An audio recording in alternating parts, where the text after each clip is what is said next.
changing the slides, so I will change them when I remember to, but if what I'm saying doesn't match the slides, just be patient. You'll get copies. You can get copies of all this and read later. But so we're going to talk about the Open Meetings Act. I want to start that off with saying, there's a lot of misunderstanding of when it does or does not apply. And I consistently have clients that I have to talk to about this with. For example, y'all did a notice of possible. I'm not a fan of notice of possible quorum. I know why cities do it. But let me tell you one thing about notice of possible quorum that is overlooked consistently. If you post a notice of possible quorum, and then you actually have a quorum show up, just know that you had to produce minutes for that. You have a meeting, right? A meeting is happening now. And assume it is because you posted a notice of possible quorum. So while a quorum is present, now those minutes can say a quorum of the council was present from this time to this time. No deliberation took place or something like that. That's fine if you do that, but you need to produce those minutes. And you need to have those minutes approved. So that's the caveat with notice of possible quorum. The other thing that cities often misunderstand with the Open Meetings Act is they say, well, we just posted it as a workshop, so we can talk about all these things and the council can come and go on. No, you cannot. Either you have a meeting or you do not have a meeting. I don't care what you call it. You can call it a confab. You can call it whatever you want to call it. But it's a meeting if you have a quorum of the council present and they're discussing city business, even if they're not, quote, deliberating.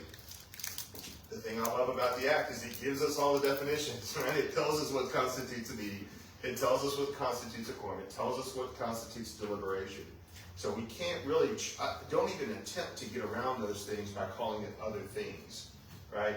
Or like when councils will say, well, we're going to have a workshop meeting from this time to this time, then we're going to have the city council meeting.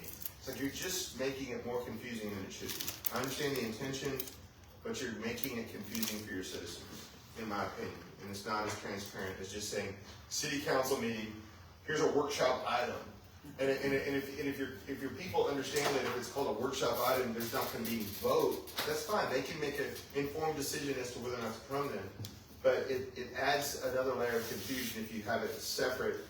They're not sure if it's a meeting of the city council or not a meeting of the city council. So just, words matter, and I just encourage my clients, just be straightforward. It's a meeting, it's a meeting. Just call it a meeting. The other common thing that I see misapplied about the Open Meetings Act is, and it's most often with a home rule municipality. Home rule municipalities will often say, we want all of our boards and commissions to comply with the Open Meetings Act. That's fine. You can do that as a home rule municipality. But understand that all your boards and commissions may not actually be a governmental body under the definitions of the Open Meetings Act.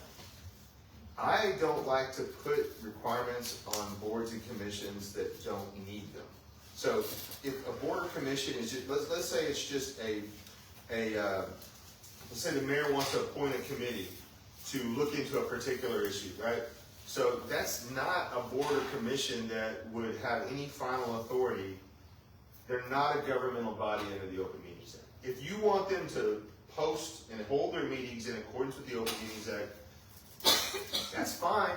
You can do that as a home rule municipality. You can vote on that and do that, establish that. Just like a charter commission, for example, is another one that often isn't required. They're just a recommending body.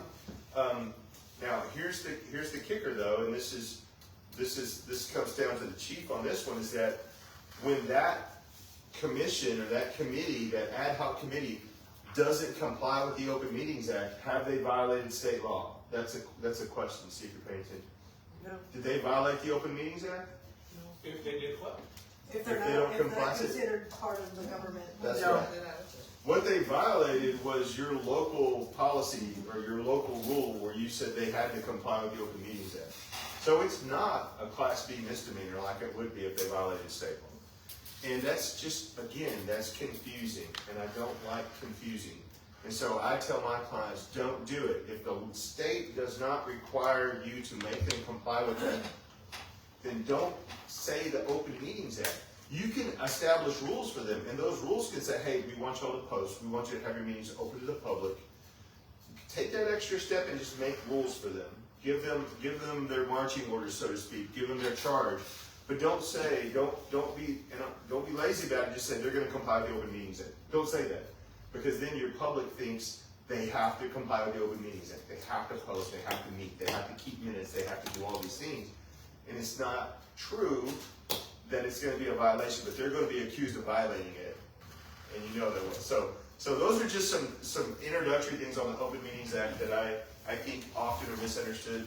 I know they are, because they're my clients. I know they misunderstand how to apply that. And so I try to bring clarity when I can. What boards and commissions that you feel would fall into the total like that? State statute, like, well, boards that have statutes or boards that have budgets. Oh. Boards that have final decision-making authority are governmental bodies.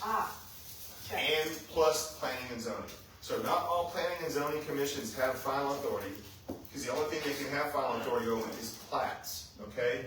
However, the Attorney General's office has said that planning and zoning commissions must comply with the Texas Open Meetings Act.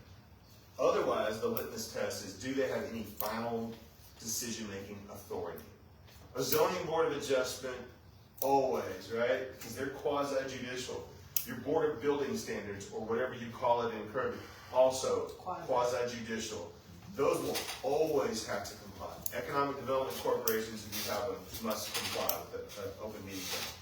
Otherwise, well, your crime control prevention district, they must comply statutorily, right? The statute says they will. So, other than that, it depends, right? So if you still have that senior, y'all used to have a senior citizen center committee or something. No, not anymore.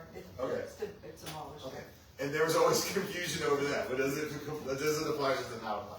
So, first look at the statute that authorizes the creation, and then look at your local ordinances and stuff. See if they have any final decision-making authority. Because that's what the state says triggers it. Thank you. And the act applies, and this is why I bring up workshops and stuff. Every regular, special, or called meeting it applies to. It doesn't matter what you name it.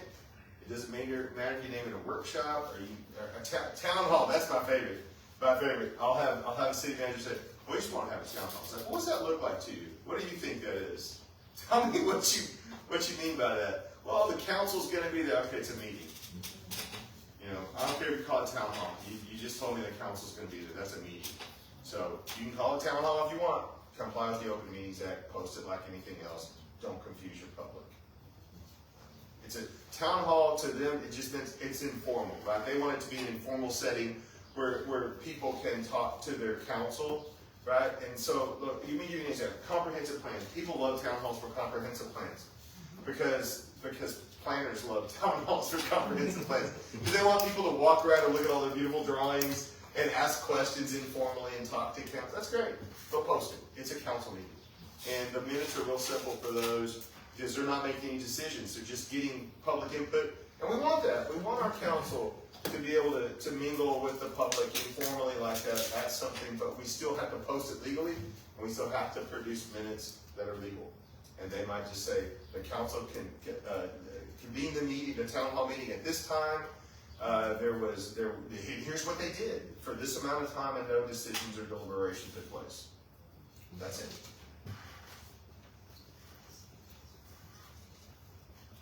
So just to share, to make sure that everyone understands how we do it.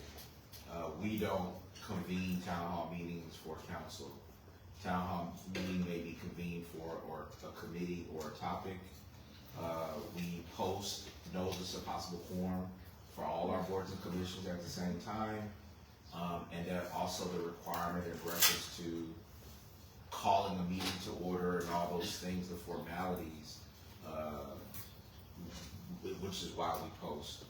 And so we don't necessarily have like city town hall meetings for city council, like budgets, like the budget town hall meeting that will be coming up after this meeting. That we normally post that. We normally have minutes and we normally have an agenda, which is a good or appropriate example of what he just described. But the town hall meeting we just had for Parks and Recs is the total opposite. That wasn't called by city council. That was a town hall done by the city. We noticed for possible quorum, and that was. So for this today, for today, which I'll do and how y'all posted it, when the minutes are produced, she'll note the time that quorum was lost. Because we had a quorum. It does, you know, we're gonna keep providing this information, but she'll note the time the quorum was lost, so. Now, one of the things I wanna talk about, because it wasn't in the slides that Natalie originally prepared for this, is this notion of quorum and what that means. You have specific rules, you know, your charter states 4, and also an affirmative vote of 4 is always required regardless. That's important, because you can have vacancies on your council. You can also have conflicts that require abstention on your council. There's a case out of San Antonio decades and decades ago. It's a Garrity case. It's not that Garrity that you're familiar with, not the Garrity warning case, but Garrity spelled differently, and it had to do with what constitutes a quorum. And the reason why and this is important, and this is, Mayor, this is one for you to really take note of, and Brian, you as well, is that when you have abstentions, those matter a lot. And the reason for the abstention matters more than anybody understands, and it's because of that Garrity case. And it's why your attorney gets gets a little anxious when they don't know there's going to be an abstention, and then someone abstains on the dais. And you'll often hear us we don't like to interrupt. We don't want to be heard. A meeting where I am silent is a great meeting. Okay, I don't want to speak, and I never want to interrupt my mayor unless I absolutely have to. That's the one time where you'll see me, if I'm there, get clarification, and I'm getting clarification from my city secretary, because that is who should have the abstentions, right? If I'm going to abstain and I know it because I have a conflict of interest, I go to my city secretary before the meeting and I file an affidavit. That's what the law says I do. Huh? You said they have to file an affidavit? They have to sign an affidavit with my city Before secretary. their own vote into Before the meeting. Yes. Because they may have financial interest, their son may work at a company, there's different. Any statutory reason for a conflict of interest, I have to declare that. The statute says I have to. Chapter 171 says I have to file it. And it's not Before. responsibility of the city. Now, why would it say that? And why does it It's say not. before that meeting? Is because if you have to abstain, you are absent for that item under the law. You cannot deliberate. You can't participate in discussion. You can't be in a closed session that involves it. You cannot have any role in that item if you have a conflict of interest. That's why the statute on conflicts of interest, chapter 171 local government code, requires that I sign and give that affidavit over. And on that affidavit, I have to specifically state the reason for my abstention. That is also more important than people realize. Does that count for someone that, let's say, just wasn't at the council meeting, and then when they go to discuss it or to discuss the minutes and they abstain? No, No. because minutes are ministerial. And so there's no reason to abstain from minutes when you weren't present at the meeting. Some people do. I don't make a big deal out of it, but approval of minutes are ministerial, and so that's irrelevant. Because you can have whole council turnover, and then there's minutes from the other council's last meeting, they still have to be approved, right? So it doesn't matter that you don't have a quorum of people that were at that meeting and approved those minutes. They're just reading through the minutes, yeah? That's it. They're reading the minutes, make sure they're correct. So now Dr. Rowland said that we're not held, the city itself is not held responsible for an affidavit that's not submitted for abstention.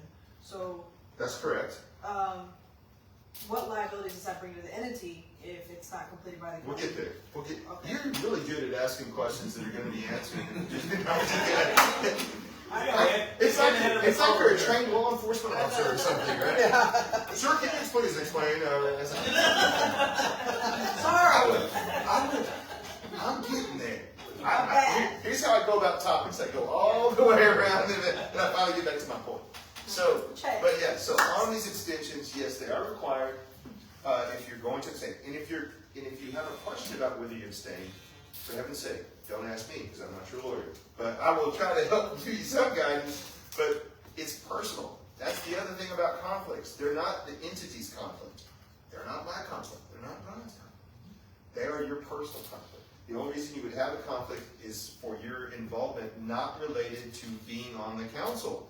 It's because of your personal, where you live, or your interest in property, or your relationships.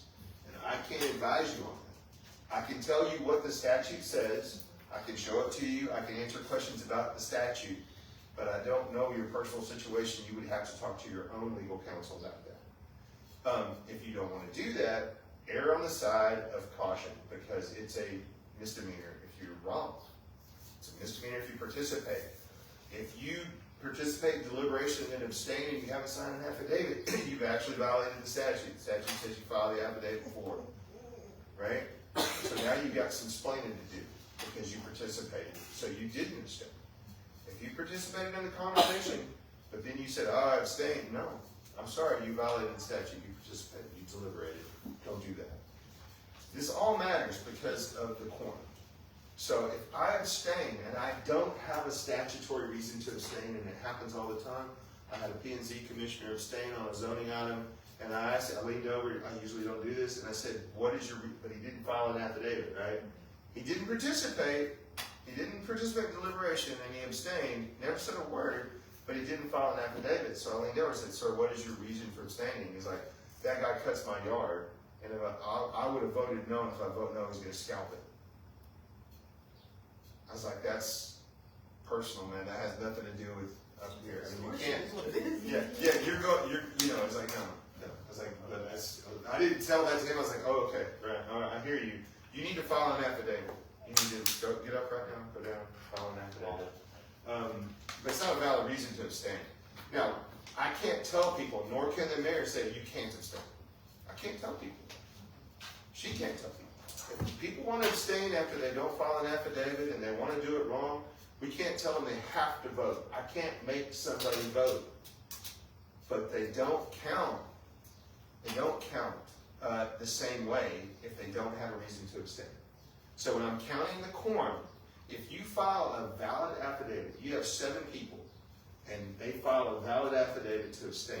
Now, my total number that I calculate my quorum from is 6. And it matters in zoning more than any other thing because you have supermajority votes required, right? You have a 3/4. If you have a 3/4 vote required, now yours has 4. So the only thing that would be different in Kirby is does it require 4 or does it require 5 and all this. But what matters is it 4 or 5 of 7 or 4 or 5 of 6? Because the reality is that they are not there. They're not legally present for the item if they're not qualified to participate in it. So if they file an affidavit, the Garrity case says, were they present and qualified? So if they're present and qualified, they are not present and qualified if they file a valid affidavit. They are present and qualified if they just abstain because they just want to abstain. That is a no. That's a no vote. So if I abstain, it's counted as a no by Robert's rules. So, and I had one city that wanted to say, literally, I'm reading through their rule, the homeowner municipality rules of procedure rules, and their rules of procedure said an abstention without a valid affidavit is considered a yes. I was like, that's a cool trick, but you can't do that. The Constitution says that's not how that works. And that matters big time on bonds and on zoning and on anything where you can require a supermajority or it's a record vote. So bond issuance, think about that, your budget, your bond issuance, things like that. She's going to require a record vote, and you have to each one say what it is, and someone wants to abstain. I've had people vote for the budget and then abstain on the tax rate. It's like, it doesn't work that way, man. We need the tax rate to support the budget. What are you doing, you know? Why would they, never mind. I don't know. No. I'm not voting to increase taxes. What are you talking about? I'm just going to abstain. Yeah, right. But, okay. So the All right. I told them I wasn't going to increase taxes when I ran.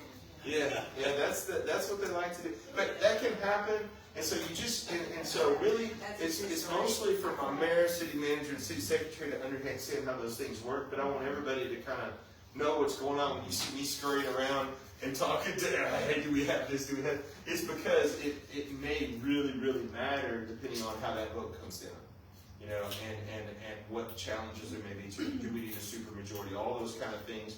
Those come into play real fast when we start having abstentions and people just not wanting to participate. Not wanting to play the game. Yes, sir. Let's say I belong to this church and something comes up in the church that we need to vote on. Mm-hmm. Let's let's say the sale of the property and stuff like that, would I need to abstain from Well, that? do you believe in hell? No, I'm just kidding. I'm just kidding. Make sure everybody's paying attention. Plus, I was at AC/DC last night, so I saw it. No, Where do we get him? Merkel, Texas. Population 2,400. So, no. You don't own the church. No. You don't have a personal interest in it. Not more than 10%. If you're employed by that church and more than 10% of your income comes from that church, yes. But if you don't own it and you're just a member, technically no, not by statute. Right? The statute's very specific, and it goes out to you, your spouse, or your kids. Right? That first degree of consanguinity or affinity. And if they own that property, or they have a job, or they have income, all that, that's when that applies. If you're just a member of the church, now some people might think you should abstain, but legally, that's the problem for you. That's the position you find yourself in. That's the dilemma, is that legally, it's gonna be worse, in my opinion, if you abstain on something you're not legally required to abstain from, because you're elected to vote. You're elected to have an opinion and vote.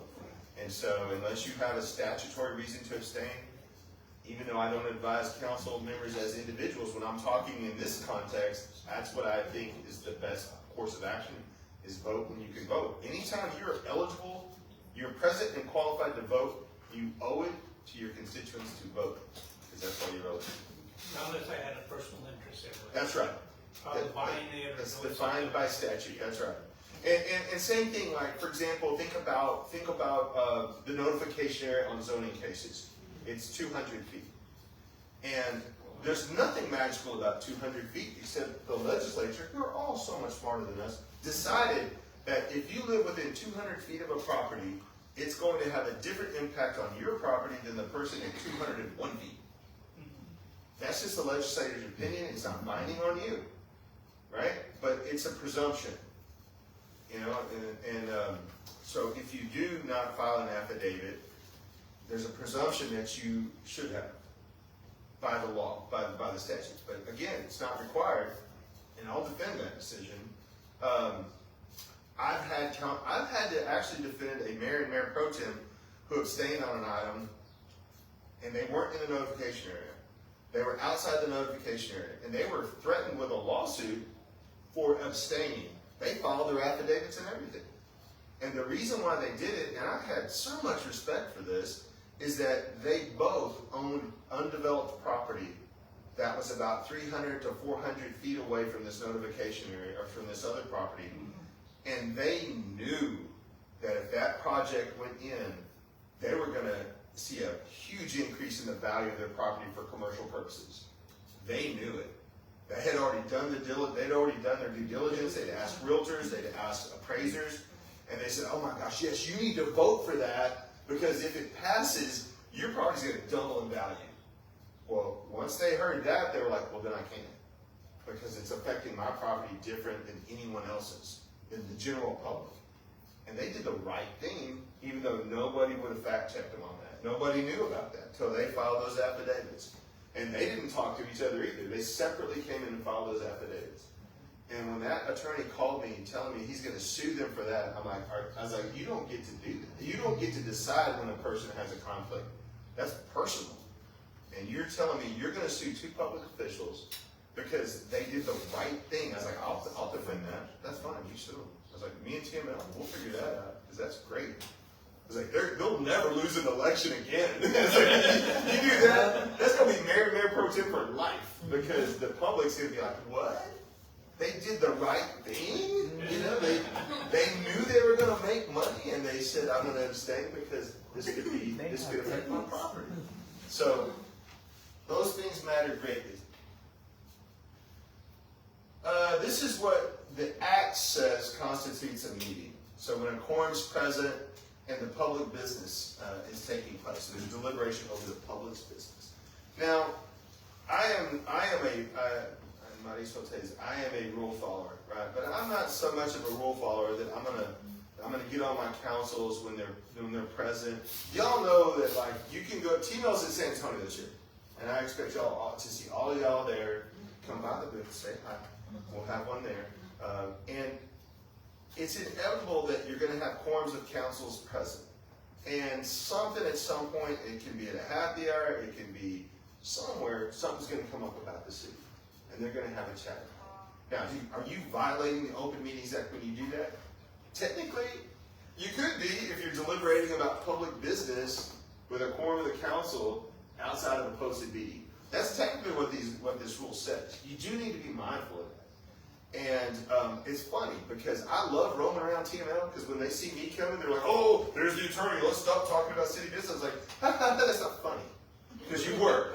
I know you were. And you know you're not supposed to be doing that. But it's really lonely being the city attorney at TML. I'll tell you that. 'Cause I'm like, it's like turning on the lights in a kitchen that's questionable, right? Everybody scatters. I'm like, oh, come on, guys.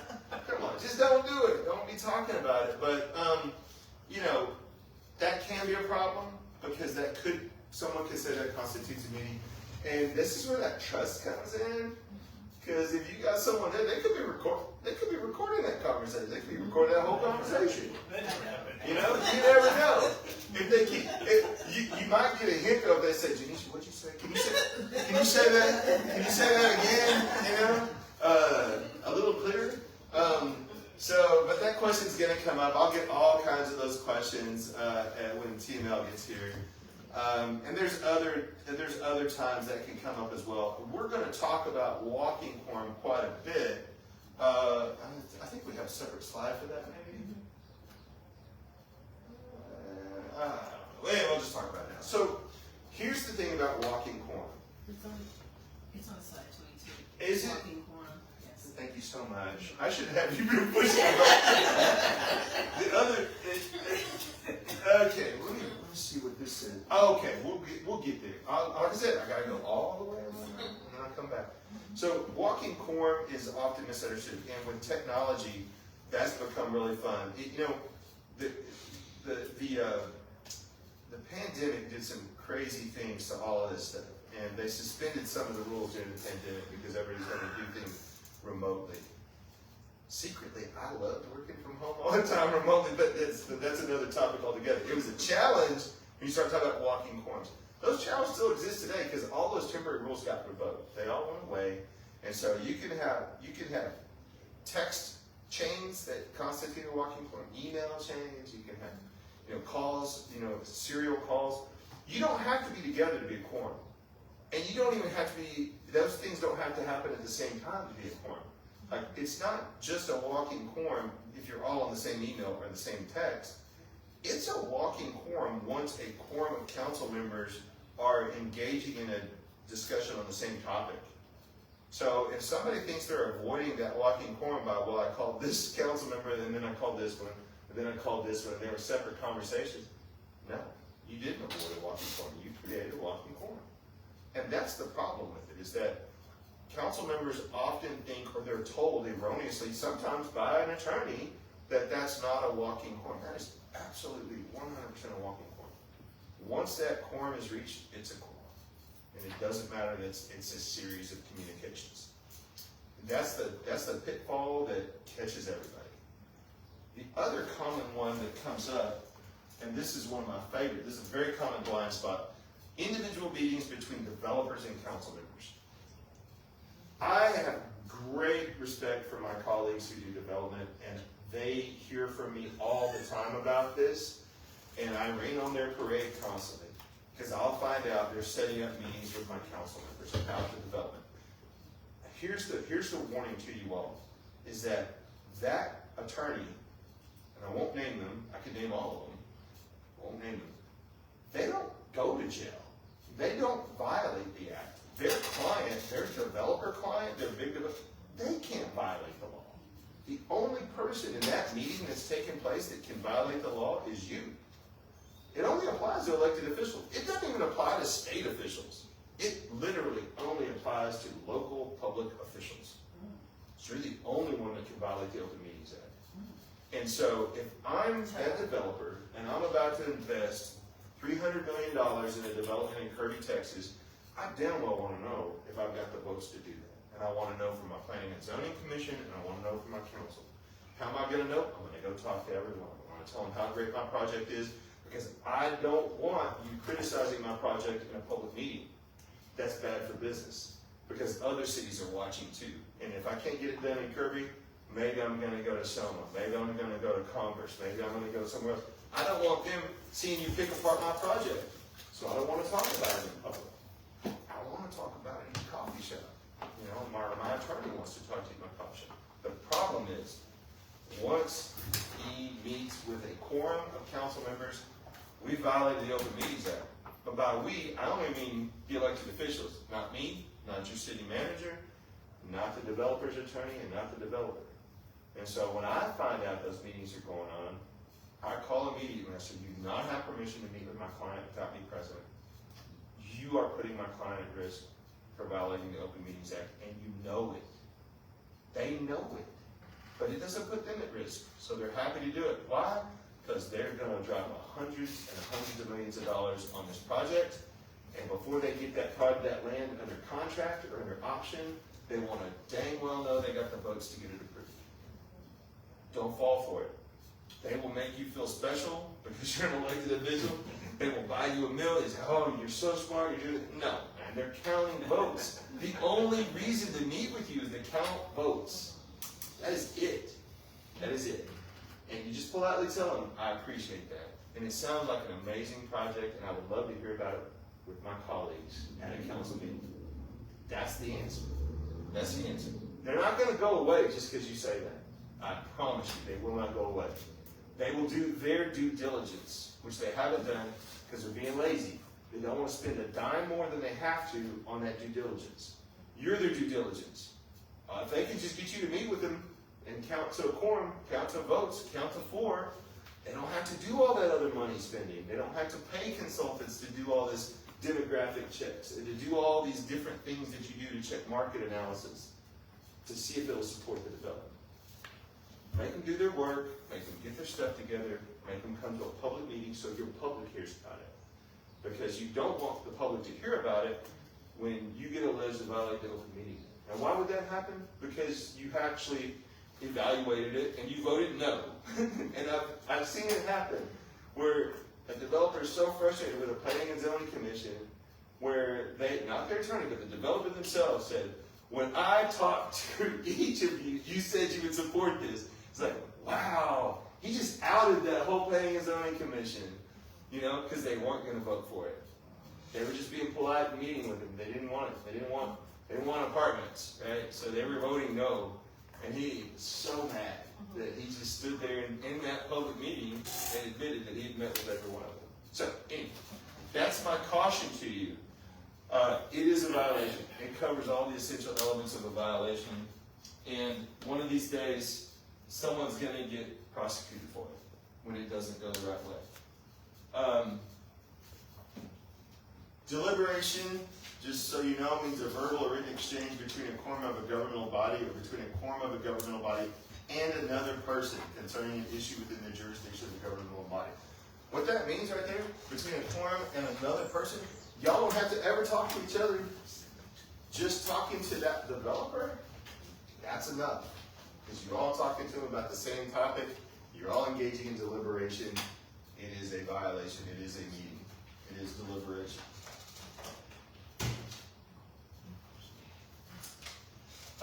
Also, of note, as y'all know, your notice for public meetings has changed. Your requirement is 3 business days now. Used to be 72 hours. Those business days means full business days. So you have to, it means, you know, when work starts, when work ends, that's a full day. You gotta have 3 of those between when you post and when you meet. Other common things that come up, if you have a website that you always post on, there are some specific rules about if it isn't posted on the website. I always tell cities, always post on the official bulletin board and on the website. That way, if that website goes down and it's documented and you're still good. You can still have your meeting, you post it on the official bulletin board, and you can document when that went down and when it went back up. Other common thing, an agenda is already posted and you need to add an item, but it's not an emergency. As long as you're still before the period to post, just remove it, fix it, post it, as long as you're still before the time when you can post. If it's after the time you posted and you see an error that you want to correct, it is more questionable, but we are comfortable in my firm with posting an edited agenda, but don't take the original one down. Because if it's non-substantive and you're just making a correction, fully comfortable with it, just post it beside it, say corrected, and underline, highlight the correction, leave the original one in place. If you have watchdogs out there, they are going to be all over you about those things. But, I mean, I know y'all don't. But I'm just thinking hypothetically. But so check with us. We'll help you through that. Some of the other things is specificity. This is another area where I see cities falling short on consistently. I review agendas before they're posted, and I consistently kick them back and say, and here's my rule. When I look at your agenda, if I don't know what you're talking about, the public doesn't. I can't tell from your language on your agenda what's going on, what you're talking about, what the anticipated action is. Nobody can. I mean, I literally do this for a living. I am trained in this. And if I'm like, I don't know what to do. I can't tell. And sometimes I'll ask another attorney, hey, tell me what's going on with this meeting. And it might be Daniel. Like, hey, Daniel, what are they doing? And he's like, I don't even know what this is. I can't. I said, we got to kick this back then. Let's add a little bit more to it. And then Daniel will be like, that's like having to lick the calf twice. If y'all know Daniel, y'all know he would say that. Like licking the calf. Yeah, okay. I don't need to know. I grew up on a farm. We didn't lick our calves. But We love their calves. yeah. That sounds like a Mississippi man. Good luck to you. Just fix the agenda. That's what I want. Okay.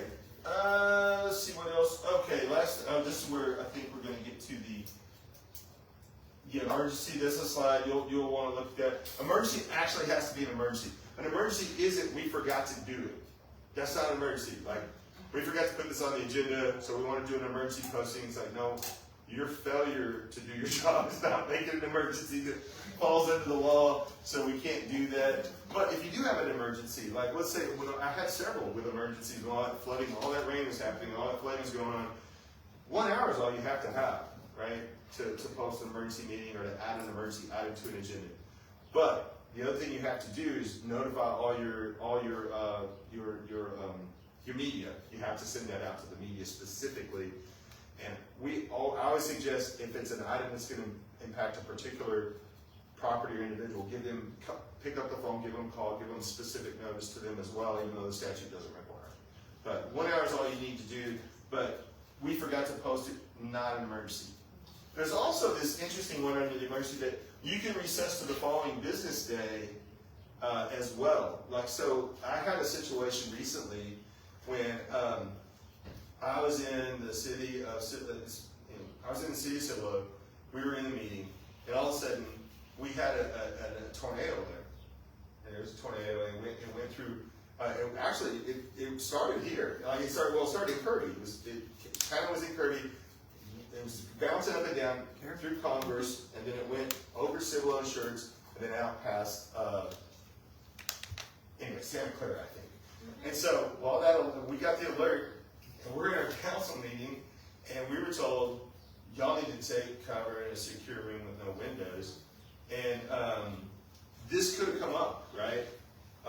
We did that. We just kept meeting. We did our closed session. We were like, well, let's do closed session. And I'm texting Buddy saying, hey, there's a tornado. Okay, be safe. I was like, okay, well, we're going to take cover in this secure room. And we finished our meeting, but what we could have done is invoke this emergency provision, say we're going to adjourn this meeting until tomorrow at such and such time because of this emergency. And I had some council members that wanted to, because they had kids at home, and they were like, my kids are freaking out, I'm going to go. And now let's just finish up, but you could have done this as well. They're going to be fine. They're going to be fine. Tell them to get in the closet. Hey, look, I grew up in Tornado Alley, and we were joking about this a little bit when that tornado hit San Antonio. I was like, look, when the sirens would go off in Merkel, Texas, you went outside. You didn't get in the closet. You went outside because you knew when to go to the closet, right? Because that's when, like, you get this funny taste in your mouth, the hair on your arm stand up, and all the animals go quiet. Then you go get in the closet because it's close. It's close because the whole electromagnetic field has changed in the air, and you know, okay, now we go. Okay. Can I? Yes, you should. Can you just add on to? Because I just want to make it clear, especially since we have a newly council member, that with emergency meetings, because you cannot just call an emergency meeting like that. The reason why I'm saying this is because this has been brought up before.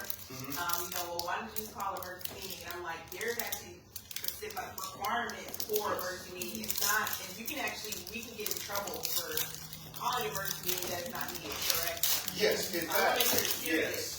It is serious, and I'm glad you bring that up, Mayor. The other thing, because I failed to mention this, is that the question that the chief had about what happens if someone, and I told her I'd come back to it, but I didn't, right? She's right there. She's right here. Let's talk about it while she's not here. So yeah, if you take action and somebody should have abstained and didn't, if you have an emergency meeting when you didn't have an emergency, those actions are voidable. And with an emergency meeting, you may have violated the Open Meetings Act as well, which can be a misdemeanor if you participate in that. But as far as those actions taken with someone who should have abstained and didn't, and they violated the act, those actions are not void, they're voidable. And what they look at is, did they make the deciding vote?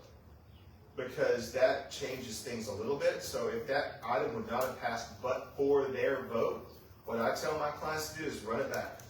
Just run it back. Don't even take a chance. Repost it and put it on the next agenda because they cast the deciding vote. And so it's voidable anyway. It is. All it takes is somebody filing a quo warranto proceeding to get it voided. So let's just run it back and take care of it again. As far as the emergency meeting, the statute defines your city secretary. Now, I mean, the statute defines what constitutes an emergency. If there's been an emergency declared in your county by your judge, that gives you some cover if your reason for having a meeting is related to that emergency. But that should be what it is. If you're going to call an emergency meeting, that emergency needs to be the reason for the meeting, right? Not just, hey, I had a city call me one time, for example, they did not get their budget adopted they weren't going to get their budget adopted in time. So they wanted to hold an emergency meeting to vote on their budget.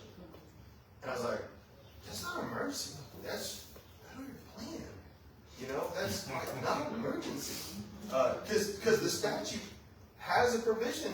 If you forget to adopt your budget, or you fail to adopt your budget, they already accounted for that. You get the budget you already had. You get the same money you had last year. That's what the statute says. It doesn't say, well, just call for an emergency meeting and fix it. Can't do that. Okay. No, there's that.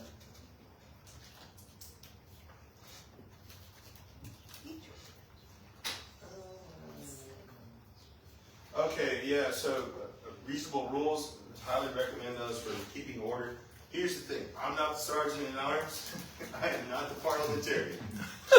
So when it's all going down and you're looking at the attorney's going to be eating popcorn.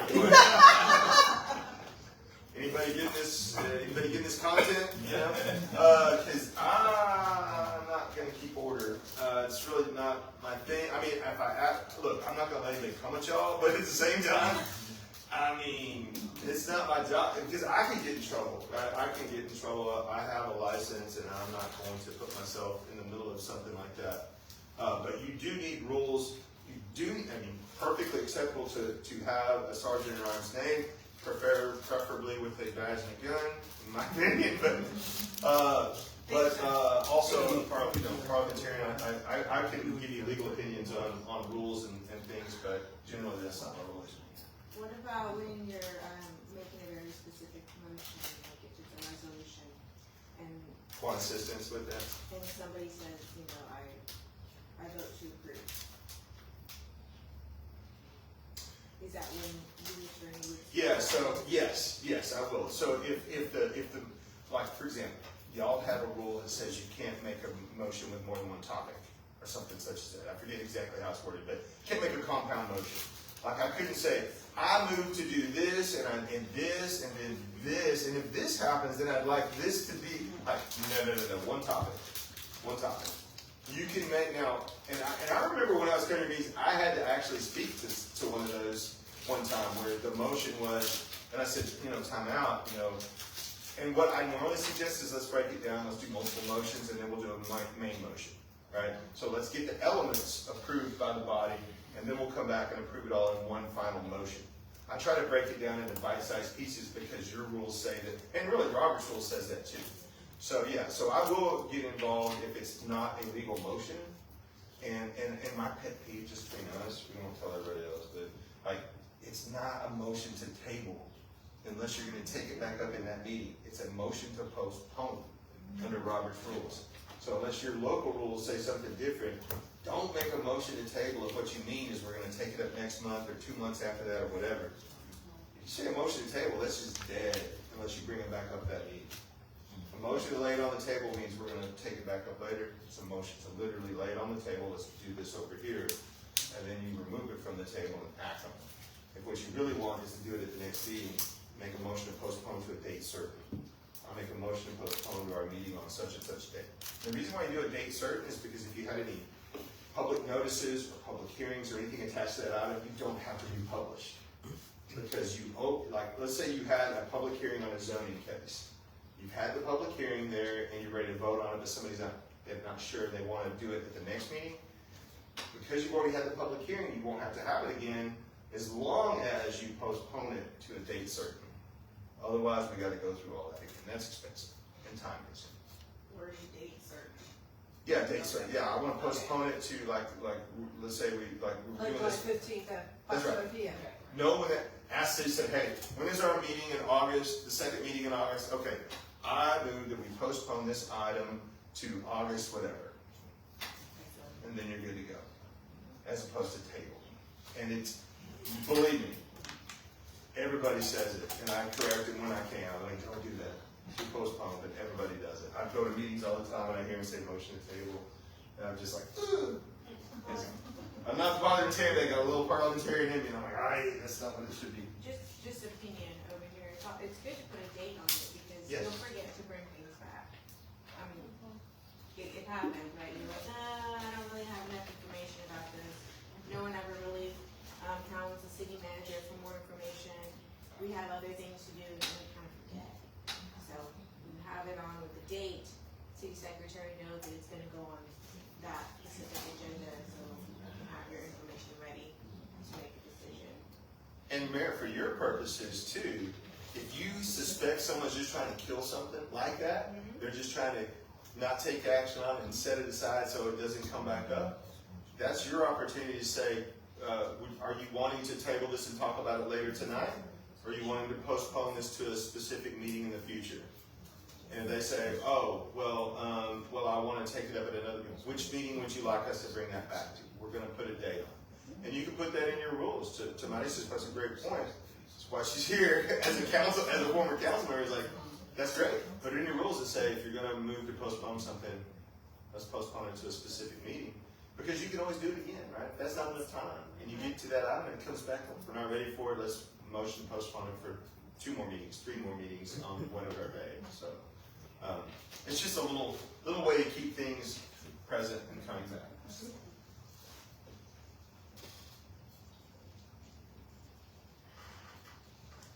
Okay, here's the great one. So, I realized now in hindsight that I had it really good in Abilene for 18 years because all of our meetings were in the morning. We had no night meetings.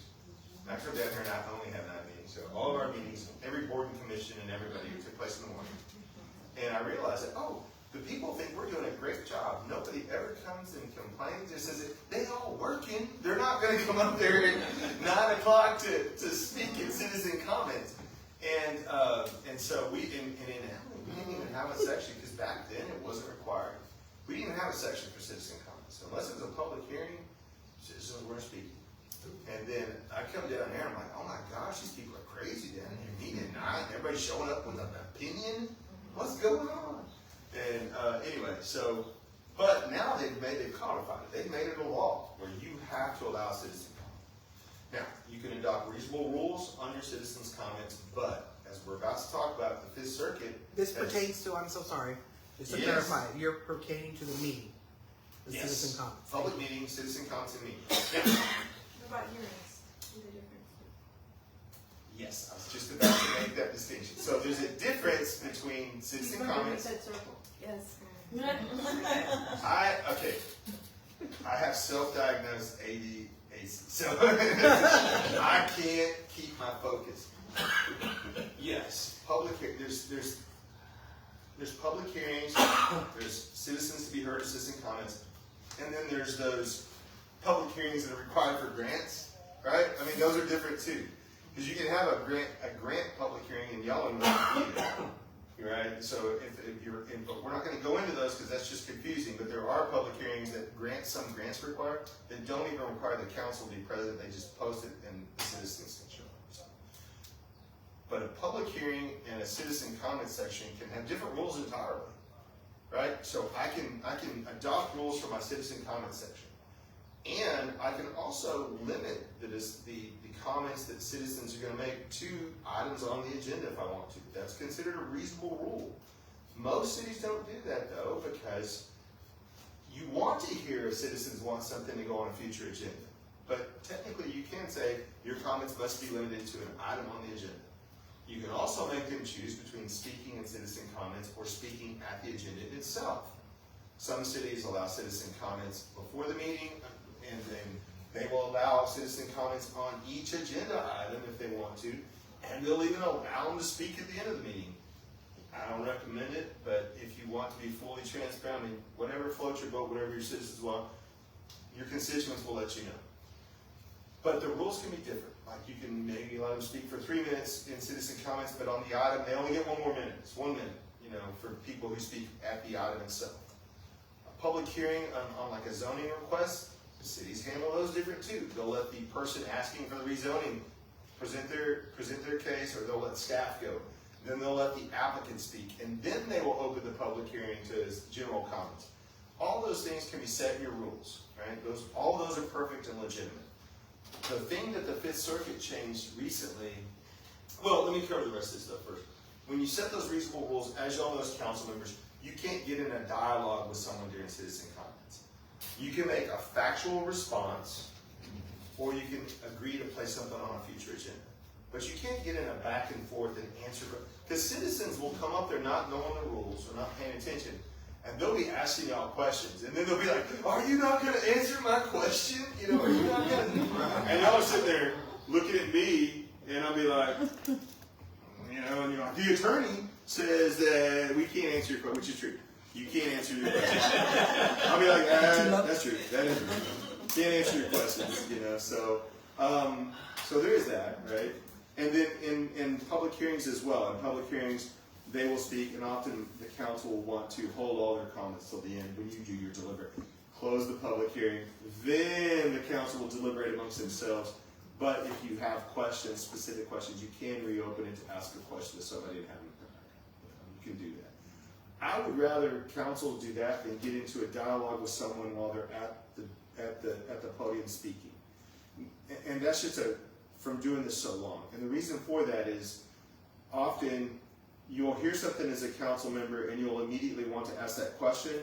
But if you just write that down and hold on, it sometimes answers itself, or staff will address it. And so you don't give a further platform or a further opportunity. Keep those, just write your questions down. When you close the public hearing, have staff come back up and ask those questions to staff, as opposed to opening a dialogue with the citizen. And that's just because you never know the mindset or the temperament of whoever you're dealing with or what else is going on. So that staff offers a filter kind of between you and the citizen on that item. You don't have to do that. You can kind of use your intuition on that, but I would do it consistently. Whatever you do, whatever you decide to do it consistently. The other The other thing that comes up is it won't be an item on the agenda, so all you can do is put it on a future agenda, right? Or when you answer, like if you want to provide a factual response, that is in my opinion, based on my experience, that is a Pandora's box. So be very careful about when you respond factually to something a citizen says, because they're going to say stuff, and you're going to want to correct them with a factual response. But all you're going to probably do is create this back and forth, and they're going to want to respond again. And if they can't respond there, they're going to take it to social media, and they're going to respond there. So if you can just swallow it, just let them say what they want, and then if there's a correction needed, put out a press release or speak to your city manager or something like that. Address it when things have calmed down instead of trying to fix. You're not going to fix it. You're not going to fix it in that meeting. It's just not going to happen. Okay. This is a tough one. This just came down in June. Marriott versus City of Bossier City. And the reason why we are trying to get word out to our clients is that this is the language in question. I don't know if everybody can see that. Any person making personal, impertinent, or slanderous remarks who shall become boisterous while addressing the council shall be forthwith by the President Pro Tem barred from further audience before the council unless permission to continue is granted by a majority vote of the council. That is the Bossier City citizen comment warning or statement that they have on their agendas. Okay? That is ruled unconstitutional by the Fifth Circuit, except for becoming boisterous. But making personal, impertinent, or slanderous remarks, and we can go through the whole case if y'all want to. I don't know that y'all want to, but we can send it out to you for sure. And I would tell you, if this is the language you're using, because I have a lot of clients that use this language, so the ones that I've been going to their meetings, I've already reached out to my clients and said, hey, we need to rewrite your language because you can't enforce this. I was at a council meeting, a client I don't represent this week when that was read, and I was like, ooh. So what's appropriate then? Boisterous is, they can't become boisterous. They can't disrupt a public meeting, which is already the law.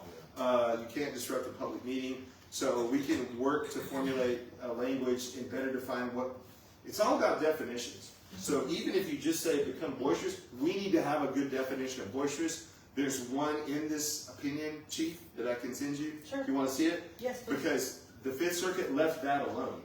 They said the rest of this unconstitutional restraint on speech, but becoming boisterous, they said, yeah, okay, yeah, you can keep that one. Because that's But disruptive. boisterous is unique. That could just be as Loud simple. and loud disruptive. So currently what we've been doing for the last month, we have the council or body have adopted a decorum policy. I think the difference between disruptive of a meeting, meaning loud while someone is talking, versus I think the key pieces of like, because someone says, I don't like the mayor's wig, the mayor got 2 toes. That could be. That's personal. I mean, I'm just saying. She She balances could wear well. sandals like some of She our balances well. Brad's reading this case. I can say these things. And that's the thing. A lot of the foreign policies have in there no slander, no finger pointing, none of these things towards council members. We must be friendly. We must be kind. And so if you threw somebody out on the basis of that, they're saying that is unconstitutional. Correct. Ours is being read. We have some language like that, but only time we use, that process is when it is triggered disruption. But this is only for the citizens themselves. There is this different set of rules for council and their behavior towards employees and citizens. So this case is only pertaining to a citizen, and so the background of this was a citizen who was he believed a member of the press, a member of the media. I don't disagree with him because the definition of what that is has changed greatly. He had his own blog, he had his own podcast, And so he fancied himself a member of the media, right? And the Fifth Circuit agreed, okay? So he was. And so this is his timeline. And what was going on was that council there was a specific item on the agenda that he was speaking to. And he was disagreeing with the council's decision-making on that item and was questioning it and the budgetary expenditure tied to it. And whether he was right or wrong is irrelevant. On August 15th in 2023, he made critical comments during citizen comments on an item directed by the council and was interrupted during citizen comments by 2 council members and told, stay on topic.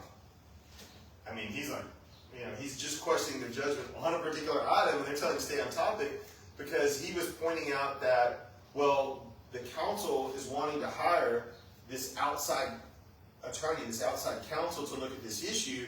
And that attorney just so happens to be this council member's personal attorney who represented him, X number of years ago, and they got interrupted. Stay on topic. They didn't like that, right? That council member was like, hey. Anyway, interrupted. So on August 20th, he sent a letter to the city council, city attorney, and the mayor, requesting that the council respect his First Amendment rights and refrain from interrupting him. So that's all he's saying. Don't interrupt me. Citizen comments, On September 5th, he questioned it again. He questioned the decision. And so the other thing that I didn't put in here is like, in between each of these times, they keep amending their rules, trying to tighten them up, trying to make it so he can't say what he's wanting to say. They were doing that. And so on September 5th, he does it again, and this time they threatened him with removal. They didn't actually remove him. They just threatened his removal. And he then filed an open meetings complaint under Louisiana law. He's able to say that they were violating the Open Meetings Act with their policy and sent it to the Attorney General. And when the city attorney responded to the Attorney General said, hey, respond to this complaint. And when he responded, he confirmed that he was threatened with removal because of his comments. So then Marriott was like, okay, that's what I needed, thank you very much. And he sued him under 42 U.S.C. 1983. That's important because that gets you in federal court for violation of First Amendment. And he said that the policy was facially void for vagueness under the 14th Amendment, among other claims under Louisiana law. So he was like, there's no way for a citizen to know what's prohibited based on these broad terms and what's impertinent, what's slanderous, what's it, and telling them you have to direct your comments to the council as a whole.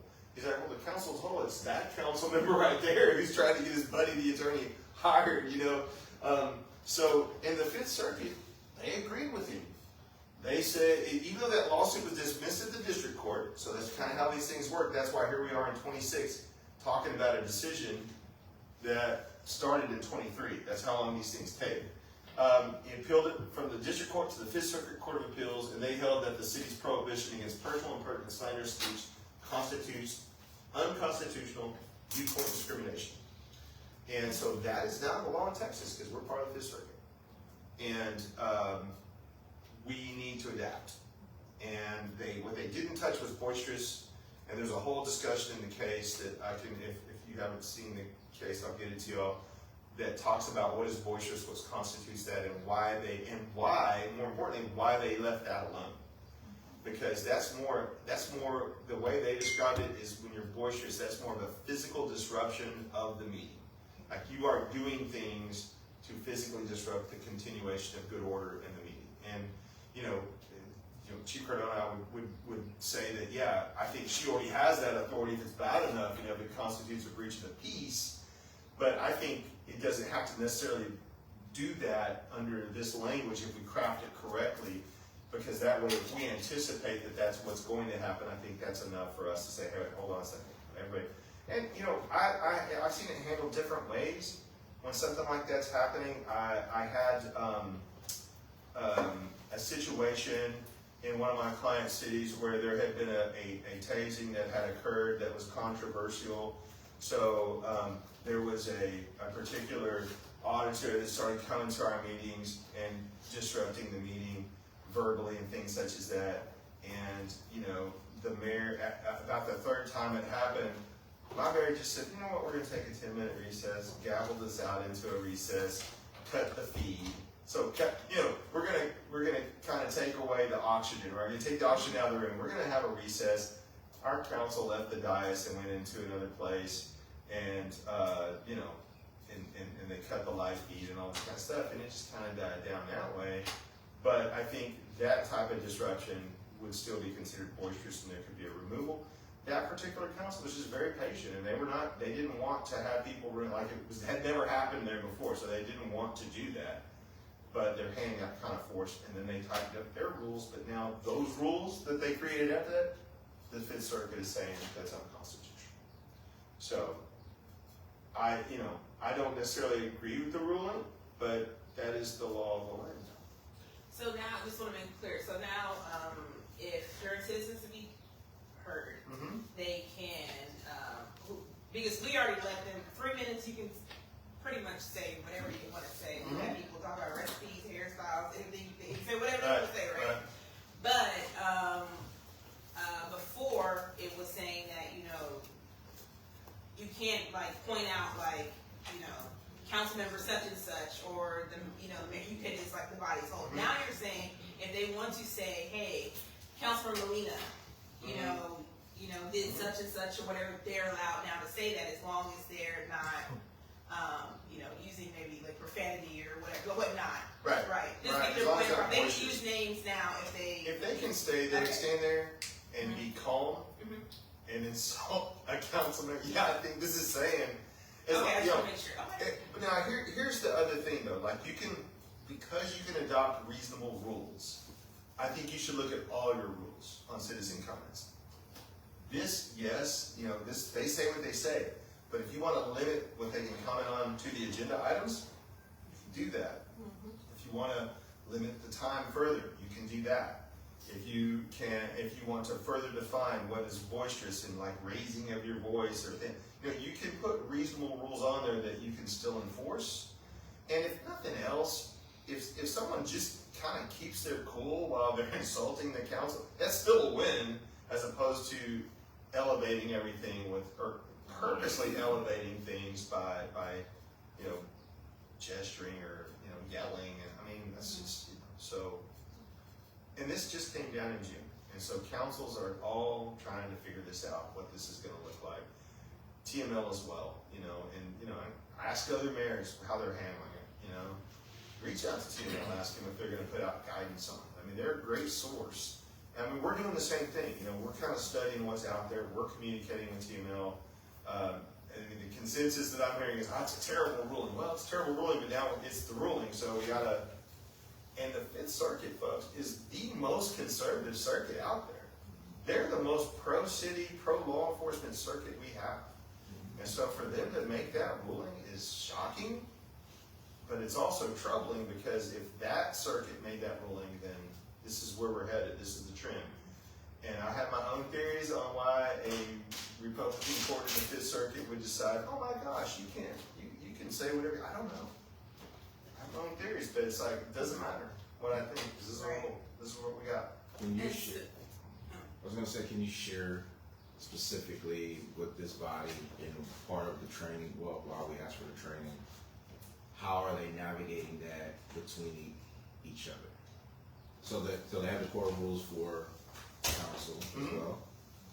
So Mayor, question, like the challenges. I was gonna wait till you. Okay. Yeah, no, we have a question. We can. What else? Oh, well, no, I was just gonna say that this is for, again, I just wanna make sure this is just for citizens' comment. This is not like, first our quorum rules, like actually once the meeting, when we can start getting into topics like agenda items and like, slander amongst council members to staff or just to each other, that is different decorum versus this. That is different. Okay, I just wanna make sure it's separate. And your rules govern that. And so in your rules to govern. I'm sorry, I was trying to, I had to step out, that's the word tonight. Oh, I'm so sorry. I'm going way too long. No. I didn't know what my time allowance was. I just know I'm going over it. No, you're fine. Mayor, call the quorum. Thank you. Bye, thanks for being here. Thank you. So I just wanted to make sure that Yes. that's separate. Okay, I just wanted to make sure. It is separate, and it's more challenging when it's friendly fire, when it's coming from within. I know my niece has dealt with that and may have thoughts on that, on ways you can handle that. Because council rules of decorum assume the council will abide by the rules of decorum that are adopted. When they choose not to, I guess my strongest advice would be the rules themselves need to set out what happens. And it needs to be an escalation of what happens, right? It needs to be an increasing scale of what can happen if you continuously do not abide by the rules of decorum. And, I mean, do you have any? Yeah, I mean, other than it being very clear, you know, if I continually misspeak or try to interrupt and I don't abide by the mayor, you know, trying to keep the decorum, then I should know that if someone files a grievance on me, that that's the reason why, right? And if it does go to grievance, it could make things a little worse working with different personalities. I'll just be honest. No one likes to have a grievance filed on them, especially when they think they're in the right. But as he mentioned, you know, the only ones that can govern the elected officials are each other. And then once it comes to election time, then, you know, then the citizens will decide. But until then, you have to rely on each other to help the mayor enforce decorum. I mean, sometimes it looks like you talking to your neighbor and saying, hey, you were out of line with that one, so don't do it next time. It's never an easy thing, but Mayor, if your rules are very clear and you are gracious with your warnings, you know, then there will come a time when there are no more warnings, and then you take that next step. And those next steps can look with like whatever you want them to, if it's serious enough. You can have, those rules can provide, again, as long as we include due process, because you have to have due process, but you can censure council members. You can prohibit them from placing items on the agenda. You can prohibit them from speaking for a number of meetings. I mean, there's all kinds of things that you can adopt that take away rights that you have as a council member, as long as the council adopts and agrees that you'll do that, and there's due process and an opportunity to be heard. So you would have to have all of that built into that policy, so that if, let's say I'm a council member and I just disagree with you, but I am consistently making it personal, again, focusing on personalities instead of issue. And that's what you have to stress in those kind of things, is that we are going to do the business of the people. The business of the people are the issues that we all need to deal with. Once we have a vote, we are all going to support that decision of the council. I mean, you can put all that in writing and make them adopt, you know, if it's adopted, they all have to sign off on that. And that's their pledge, is that they're gonna follow what the body has decided, because that is what you do as a councilman. And if you fail to, you have to clearly spell out, here are the things that can happen, and they get increasingly, you know, multiple violations, then the penalty is increasing. But as that, there's also due process that has to be part of that. Is there any cities that, as examples, that may have like a stricter, you know, policies? There are, and we can certainly, I'll get with DJ and have him pull some of those up. For example, just to see what, you know, other cities may be using. Yeah. Okay. Yeah, there are, and I can't recall, I apologize, and I should know this answer if y'all have an ethics commission or not, but that's another great option. You know, and so, I know Mary Dennis is one of your mentors in the whole mayor business. So they have one, you know, that they've had in place for a long time, in Live Oak and Ethics Commission. You know, San Antonio has one. So there's other ways to do that as well, where you kind of outsource it. You know, if it's considered an ethics violation, you can outsource it to the Ethics Commission and they can review it, and the due process is already built in their procedures and processes. But what that does is I'm so sorry. Oh, it's not your fault, sir. It's not your fault, sir. I'm home 3 hours. But what that does, I have to get it out. My bad. I need to know what I gotta do. what that does, Mary, is it takes it out of your council meeting setting and puts it in a different setting. And so it de-escalates things from having to be dealt with by the city council, and it outsources it to another body to vet and everything, and then that kind of necessarily removes the personalities at that dais out of the equation, because someone is gonna independently look at it, and often that ethics commission, if it's a council member, the city attorney won't even be advising that ethics commission, there'll have to be somebody else brought in to do that. And is the ethics commissions made up of the community members, or is it They're appointed, outside? Oh, they're they're appointed. appointed by the council. The council, oh, okay. Just a thought, but that's one I know you can look at as far as a separate example. Rules of procedure, I'll do some looking around and we can send you some from other cities too, just to kind of be looking at and, Henry, I know you're active in the Northeast Partnership, that's another great source, ask around those mayors, how they deal with it and, what, if they have rules that they would share with you, because we represent a lot of those, so we're gonna be looking at those as well.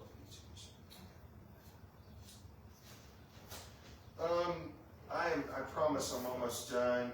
Who may attend a closed session? Closed sessions are limited to whoever you say can be there, right? Nobody has a right to be in a closed session. The only exception to that is an attorney. If you're gonna have a closed session consultation with an attorney, you have to have an attorney present or on the phone to have a closed session consultation with an attorney. Personnel items, when you have a closed session personnel matter, that personnel, so let's say you want to talk about the city manager, he doesn't have a right to be in there. That closed session is yours as a city council. The city attorney doesn't have a right to be in there as personnel. City manager doesn't have a right to be in there. City secretary doesn't have a right to be in there. Right? The only right that an employee has that you oversee is to make you do that in open session. That's the only right. So they don't have a right to be in your closed session. They can make you do it in open. That's the only way that works. The other thing is you never take anybody in a closed session who you're negotiating on the opposite side from, right?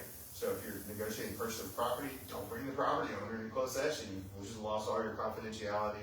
You just voided the whole principle of having that session in the first place. Same thing with economic development. So be very careful about who you allow in your closed session. Just like if you have litigation, like we're not going to bring opposing counsel and whoever's suing you in the closed session to talk about it. That just doesn't work that way. That wastes confidentiality. I already covered that. Don't need to cover that. Don't need to cover that. Man, y'all can just go to, there's only 2 of you left, so we didn't get to the Public Information Act, but I will stop talking. I promise, I'm done. I'm done. Okay. Oh, you done? Yeah, I can be, yeah, because I've got slides left. So what we'll do is, our council members, we'll let you wrap up the conversation. I'm sorry, go ahead. And then, newly in July, well, this week actually. TML is gonna be in San Antonio for newly elected officials. I think we have 2 members going to that as well. Good. And so, they'll kind of get the wrap up of that.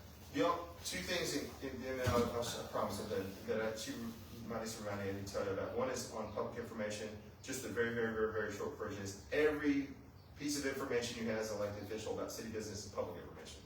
It doesn't matter if it's in text, it doesn't matter if it's in emails, it doesn't matter what form it is in, and you need to maintain that in accordance with the records retention policies that your city secretary provides you, okay? Don't delete that stuff, don't delete anything off any devices if it's public business. And the caveat to that is unless she and Daniel, the city attorney, tell you that it's okay to do so because it's not an original, that would be fine, but not the record of receiving it. So it's kind of nuanced. It also pertains to social media. So just remember that public information is anything pertaining to city business that you have on any device in any form, okay? The other thing I will tell you is that there's a thing that is often misinterpreted, and this is much for your city manager as it is for the council, about gifts. People don't understand that, as city employees and public officials, you cannot accept a gift with any value of more than $50, right? However, if it's gift cards and cash, gift card is a cash equivalent. And so often you'll see gift cards handed out at things. Nobody associated with the city can accept a gift card in any amount because you can't take cash in any amount. So a gift card is a cash equivalent, can't receive those in any value whatsoever, even if it's a $5 Starbucks gift card. You can't receive those from someone from the public, violates the Texas bribery statute. So don't do that. City employees, don't do that. That's, Other ways to I have a question about that, because I'm the director at the senior center, and the seniors always like to bring me, it's usually food. Like, but not gift cards or anything like that. Oh, food. Yeah, Yeah, they're bringing you food that they made? Yeah. Yeah. Because to me, I consider that a gift. Yeah, You but know? you're fine. Okay. The other thing that is often misunderstood is that, so, let's say my law firm, it doesn't, I wish they did, but let's say we had a suite for all the Spurs games. We're not that kind of law firm, we only represent public entities, so I wish, but we don't. I go as a guest. But let's say we did, let's dream a little. And I invited y'all to come hang out in our suite, right? Definitely worth more than $50. However, perfectly fine, and it's perfectly legitimate, and it's legal as long as I'm there, right? Whether it's me, Republic, or whoever, if they invite you and they say, hey, we'll give you tickets to Spurs, come hang out in our suite, as long as they are there, it is not a violation. And that's a specific exception in the statute that allows it. But I will tell you, you will get scrutinized so hard by folks when that comes out. I mean, that's what I always tell my clients when they ask me, can I accept this? 100%. As long as that vendor is there, you can accept it because it's an exception under the law. But it doesn't make sense to people when you can't accept a gift card for $10 from Starbucks, but you can go sit in a suite and watch the Spurs. But I didn't write the law. I didn't write the law. Just tell me. So, and then the rest of this, you can get it newly elected. They'll give you these slides as well. There's some legislative update things that are on the last slides. And again, Brian and whomever, you know, when y'all look through this, in chief, when you're awake, no, I'm just kidding. Y'all call with any questions. Reach out to me. Reach out to my niece. Or reach out to Daniel and ask any questions that you might have. So, Thank you. Thank you. Appreciate you. May I ask, can I get a quick photo of y'all again? I'm Sure. trying to beef up their social media. Yes, Oh, yes, definitely. Nice. 100%. Okay. Yes. But I'll also give you my phone to take. So we Yes, can sir, have- yes, sir. My knees are Blake, Actually, let's do it in this room in here, fine, Okay. with it's legit if you don't mind. Yes, That'll be perfect. perfect for that. Perfect. I'm done this night. I look like a brown rabbit.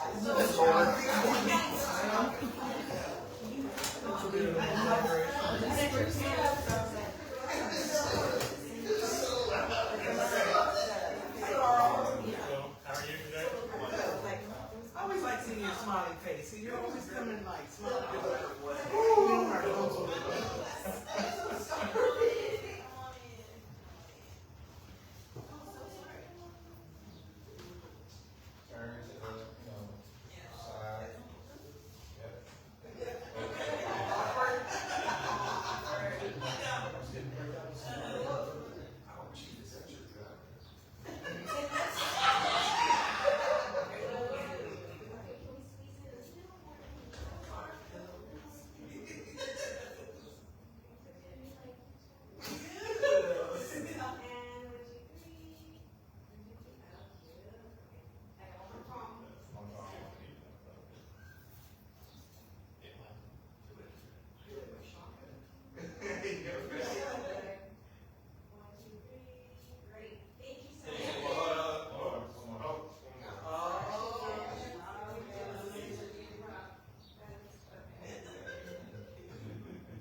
We'll take a 4-minute break. 5-minute break. So we still have a couple things to do. So as we're getting set up, we'll take a 5-minute break and then start back. We will do a 10-minute exercise, And then we'll go into hearing from our engineer, Carl Bain from Bain to Bain. Our next exercise is gonna be around SWOT analysis. So please don't sit down. We're gonna be in the other room for 15 minutes when we come back. Thank you. Can you set up the, Slave driver around here. you're falling asleep. That's wrong with me. I ain't LeBron, baby. I'm on 3 hours, baby. Hey. I had the paper to write on. Two of them, right? Yes. I had it since spot.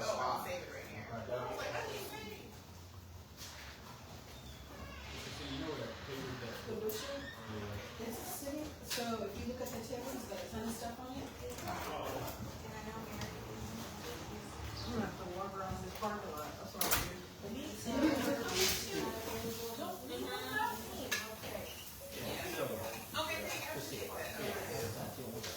I know that. Alright, yeah.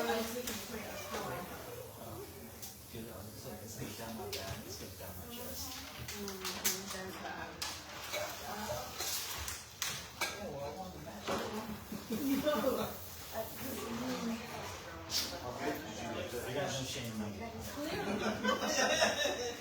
Bye, take off. Thank you. Bye, thank you so much. Come here. Bye.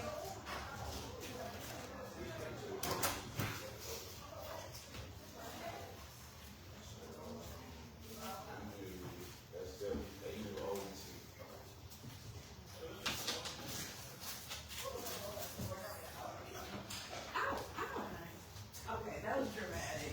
That was really dramatic. My toe is doing something different than what I wanted it to do. My toe is going the opposite direction. How you doing today, sir? I'm doing all right. So you've been here all day, huh? Yeah. Where's the other city council? One of them showed up and left because she needs to be here. Oh, no, she said. And then Dawn was here, and she's working tonight, so she just left about right before you got here. And then I don't know where the other, well, I know Sylvia